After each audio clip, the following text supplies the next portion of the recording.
resultado, mesmo que pequeno, mas aquele resultado pequeno era melhor que o resultado dos demais e os demais queriam aquele resultado. Sim.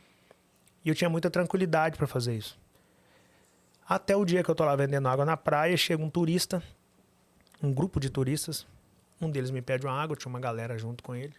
Eu tô vendendo água para ele e um turista tá reclamando que o Brasil tava em crise, que ele tava indo embora daqui, tentava vir de outro lugar, mas ele tava falando assim, diminuindo muito o Brasil. E aí eu ouvi aquilo tudo e em um dado momento eu viro para ele e falo, meu parceiro, o Brasil não tá nessa crise toda que você tá falando, não. Aquele cara levanta, começa a falar, cara, quem é você para falar de crise, cara? Você é a crise. Você é o retrato dela. Você tá com uma caixa de isopor com 50 quilos nas costas. Você deve pesar menos que essa caixa. Você é a crise. Acorda, eu rodei o mundo todo.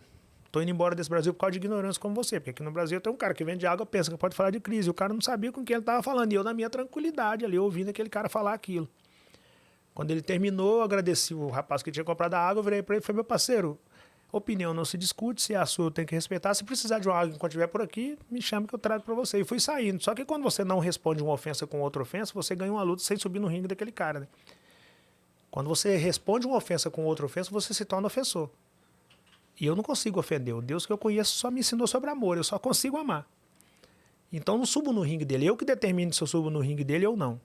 Como eu não subi, fui saindo, ele não aceitou, eu saí, virou pro cara que eu vendi água e falou, esse neguinho pensa que pode falar de crise. Aí eu ouvi ele falando aquilo. Falei, quer saber? Eu vou falar de crise.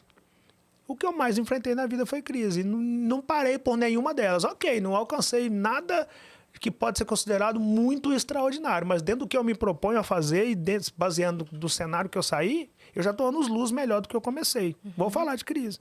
Aí fui para casa e gravei o vídeo que ficou conhecido como o vídeo da água. Caramba. Através de um ato de preconceito de um cara que falou que eu não poderia falar de crise. Eu gravei só por causa daquele cara. Não era um cara que estava gravando o vídeo para que através daquele vídeo, se algo acontecesse... Você nem sabia o que poderia acontecer. Não, não tinha a menor noção. Mas a fé que eu tenho hoje, né, baseado na fé que eu tenho, eu penso que naquele dia Deus falou, agora chegou a hora da promessa se manifestar na sua vida. É muito doido como às vezes a gente se depara com umas situações de, sei lá, uma ofensa, como você disse, ou um momento de raiva. Eu contei aqui outro dia que eu passei por um momento de raiva muito grande esse ano que me deu um start que eu não teria tido sem passar por aquele momento. E às vezes a gente não enxerga que vem desses momentos, sei lá, de tapa na cara, de desaforo, de sei lá, um clique, alguma coisa que você não sabe para onde vai ter o caminho depois. Eu costumo dizer que a vida é como se tivesse alguém com uma metralhadora, aquelas metralhadoras que joga bolinha de brinquedo, uma metralhadora te jogando limão. O tempo todo a vida tá te jogando limão, e você fugindo dos limão, que para você limão é amargo, limão não dá isso, limão não dá aquilo. E eu comecei a pegar esses limão e fazer minhas limonadas dele. Então, quando você entende a ótica de pegar limão que a vida te dá e fazer limonada, ao invés de reclamar que a vida está te dando limão, você entende a mágica de se alcançar o extraordinário. Que é olhar para onde está todo mundo olhando e chegar ao que ninguém conseguiu ver ali. Eu poderia voar naquele cara porque ele me chamou de neguinho que vendia água.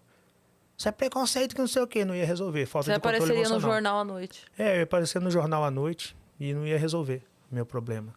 O que eu fiz com aquilo? Eu fiz daquilo uma oportunidade de mostrar para aquele cara que eu poderia sim ser um neguinho que vendia água com muito orgulho, inclusive. Sem falar de crise. Mas eu poderia também falar de crise. Eu poderia mostrar para ele que, apesar de estar naquele cenário, eu tinha conhecimento para estar ali. E pelo quão ele levantou a voz para tentar diminuir o que eu falei, eu mostrei para ele que ao invés de levantar a voz, muitas das vezes nós usamos melhorar nossos argumentos. E aí eu tirei o argumento, saí da condição de vendedor e gravei um vídeo com argumento suficiente para mostrar para aquele cara que eu poderia falar do que eu quisesse, inclusive de crise. Que ano foi que você gravou o vídeo? Foi dia 28 de março de 2018. Mais precisamente. Caramba, que virada de vida, né? Então aquele cara que a princípio tentou me diminuir, ele me deu um triplex. Ele me deu alguns imóveis em Belo Horizonte. Ele colocou minha filha em uma das escolas mais renomadas da América Latina. Ele me possibilitou ir em todos os continentes do mundo, em todos os estados brasileiros. Ele me deu várias capas de revista. Ele colocou 1 milhão na minha conta. Aquele cara não sabe o quão ele contribuiu comigo. Se não fosse aquele cara, talvez eu estava lá vendendo água até hoje, sem demérito nenhum. Porque de vez em quando, quando eu tenho tempo, eu tô lá. Mas graças a um cara que tentou me diminuir e fez isso com um cara preparado, ele mostrou para mim que o mundo era maior do que a Copacabana.